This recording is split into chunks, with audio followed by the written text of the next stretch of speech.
ভাই আসসালামু আলাইকুম। ওয়ালাইকুম আসসালাম। ভাই আপনার নাম কি? আমার নাম মোহাম্মদ আমিন হাসান। আপনি কি করেন ভাই? ভাই আমি 2008 সালের পর বিমানে উঠছিলাম। বিমানের মধ্যে? না, দুবাই গেছিলাম। দুবাই গেছিলেন। দুবাই গেছিলাম। ওখান থেকে আসার পরে 12 সালে আইছি। আসার পরে মনে করেন এখন প্রত্যেক দিন ভাই আমি বিমানে উঠি। প্রতিদিন ওঠেন? প্রত্যেক দিন 500 টাকা দিলেই বিমানে উঠা যায়।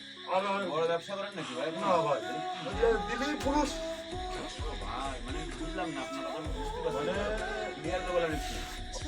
আমি যখন গেছি 3,20,000 টাকাতে গেছি দুবাইতে? দুবাইতে। আচ্ছা, খুব ভালো জায়গা। বিমানে যখন নথিবি নিয়েই যেতে পারি। মূল টপিকসে যাই আমরা। এবার আইসি 12 সালে আসার পরে আমি প্রত্যেকদিন তো আর 3 লাখ টাকাতে বিমানে উঠতে পারবো না না, না, সম্ভব না, অসম্ভব ভাই। অসম্ভব।